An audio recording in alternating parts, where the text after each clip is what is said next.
ఇక సందెట్ల సడేమి అని కిషన్ రెడ్డి ఒక ఆయన మోపై నిన్నమన్నా నువ్వేం చేసినావు అంటాడు.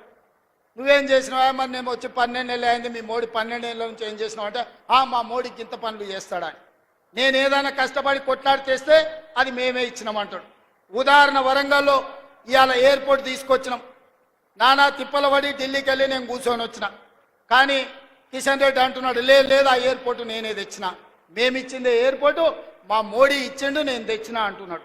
ఓకే, నాకేం అభ్యంతరం లేదు. మీడియా మిత్రులారా, మోడీ గారు ఇచ్చిండు, కిషన్ రెడ్డి గారు తెచ్చిర్రు. అది నిజమైతే మెట్రో రాలేదు కదా, రాలేదంటే ఆపింది మోడే కదా. మూసి నది ప్రక్షాళనకు నిధులు రాలే కదా, ఆపింది మోడే కదా. మాపమని చెప్పింది నువ్వే కదా. రీజనల్ రింగ్ రోడ్ ఉత్తర భాగం నేను తెచ్చినా అంటున్నావు కదా, దక్షిణ భాగం ఆగిపోయింది, ఆపింది నువ్వే కదా. ఉత్తర భాగం కూడా కేబినెట్ లో పెట్టకుండా టెండర్లు పిలిచిన వాయిదాలు వేస్తున్నది నువ్వే కదా. మా పాలమూరు రంగారెడ్డి ఎత్తిపోతలకు 60 టీఎంసీల నీటి కేటాయింపులు 10 ఏళ్ల నుంచి పెండింగ్ ఉన్నది కదా, ఆపింది నువ్వే కదా. ఈ రోజు మా కాళేశ్వరానికి నీటి కేటాయింపులు, మా సమ్మక్క సారలమ్మ ప్రాజెక్టుకు నీటి కేటాయింపులు, మా సీతారామ సాగర్ కు నీటి కేటాయింపులు కేంద్ర ప్రభుత్వం 10 ఏళ్ల నుంచి ఆపుతున్నదంటే మోడీ గారు ఆపినట్టే, కిషన్ రెడ్డి గారు చెప్పినట్టే కదా. ఈ లాజిక్ ఎందుకు మిస్ అవుతున్నావు కిషన్ రెడ్డి గారు అని నేను అడుగుతున్నా. వస్తేనేమో ఆయన కథలు రాసుకుంటాడంట, రాకపోతేనేమో రేవంత్ రెడ్డి ఏం చేయలేదు అంటాడంట. నేను 55,000 ఉద్యోగాలు ఇచ్చిన, సంవత్సరానికి 2 కోట్ల ఉద్యోగాలు ఇస్తా అన్నాడు. 12 ఏళ్ళైంది ప్రధానమంత్రిగా మోడీ పదవి చేపట్టి 24 కోట్ల ఉద్యోగాలు ఇవ్వాలి. తెలంగాణ రాష్ట్రంలో నేను ఎల్బీ స్టేడియంలో తలలు లెక్క గట్టి 55,163 మందిని నేను తలలు లెక్క గట్టిస్తా. మీ మోడీ తెలంగాణలో ఎన్ని ఉద్యోగాలు ఇచ్చిండో నువ్వు లెక్క గట్టి చెప్పు కిషన్ రెడ్డి అని నేను అడుగుతున్నా.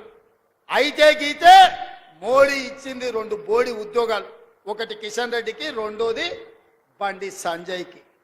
ఇదంతా ఎట్లుందా అంటే గుండు అరగుండు బ్రహ్మానందం దగ్గరికి పోయినట్టు ఉంది. ఇవాళ నువ్వు ఏం తెచ్చినావో చెప్పు. ప్రత్యేకంగా నీ నియోజకవర్గంలో సికింద్రాబాద్ లో వర్షాలు వచ్చి వరదల్లో మునిగిపోతే ఆనాడు హైదరాబాద్ ప్రజలకు లారీ పోతే లారీ ఇస్తాన్నారు, ఆటో పోతే ఆటో ఇస్తాన్నారు, బండి పోతే బండి ఇస్తాన్నాడు బండి సంజయ్ గారు. ఏమిచ్చిరు? సిల్లి గవర్నర్ ఇచ్చిరా అని నేను అడుగుతున్నా. ఏమి ఇయ్యలేక చేతగాక కేటీఆర్ మాట్లాడుతుంటే అసహనం అక్కసు కనిపిస్తుంది, కిషన్ రెడ్డి మాట్లాడుతుంటే అసూయగా అనిపిస్తుంది. ఎందుకంటే ఆయన నేను ఒక దగ్గరనే పెరిగినాం కొంతకాలం. అరే నాకంటే ముందుగాల నాకంటే చిన్నోళ్ళు తెలంగాణకు ముత్రైండని కడుపు నిండా అసూయ కుళ్ళు పెట్టుకొని కాళ్ళ కట్టె పెట్టే పని చేస్తున్నాడు కిషన్ రెడ్డి. నువ్వు ఇట్లాంటి తప్పుడు పనులు చెయ్యకు. ఎక్కువ రోజులు ముసుగు దొడుక్కొని నడపలేవు. మొన్నటికి మొన్న మనోహర్ లాల్ ఖట్టర్ కేంద్ర మంత్రి హైదరాబాద్కు వస్తా అంటే మొదట రాకుండా అడ్డుకున్నాడు, రెండవసారి వచ్చాడు.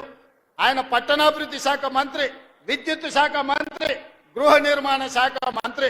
హైదరాబాద్ గ్రాండ్ కాకతీయ హోటల్లో సమీక్ష పెట్టి మంత్రి గారికి మా నివేదికలు ఇస్తే 4 గంటలు చెప్తే నీ సొంత పార్లమెంటు సికింద్రాబాద్ లో జరిగిన సమీక్ష సమావేశానికి నువ్వెందుకు డుమ్మా కొట్టినావు? నువ్వెందుకు మనోహర్ లాల్ ఖట్టర్ను మెట్రో ఇవ్వమని అడగలేదు, పేదోళ్ళకి ఇందిరమ్మ ఇండ్లు ఇవ్వమని అడగలేదు, ఇవాళ విద్యుత్తులో ఆర్థిక సహాయాన్ని ఇవ్వమని ఎందుకు చెప్పలేదు కిషన్ రెడ్డి గారు? దీన్ని బట్టి నీ కుళ్ళేందో నీ అసూయేందో కళ్ళకు కనిపిస్తలేదా అని నేను అడుగుతున్నా. కానీ అదే సమావేశానికి ఈటల రాజేందర్ గారు వచ్చి మెట్రోను మేడ్చల్ వరకు ఇవ్వమని అడిగిన మాట నిజం కాదా? హైదరాబాద్కు మంత్రి వస్తే తెలంగాణ అభివృద్ధి కోసం సమీక్ష చేస్తే 10 సార్లు నేను నీ చుట్టూతో తిరిగి మా అధికారులందరినీ ఇంటికి పంపించి నివేదికలు ఇస్తే మంత్రి వచ్చినప్పుడు నువ్వు రావా? ఏం పని చేస్తున్నావే కిషన్ రెడ్డి? హైదరాబాద్కు ఢిల్లీలోనే మంత్రి వస్తాడు కానీ ఈడ గల్లీలున్న నువ్వు సమీక్షకు రావా?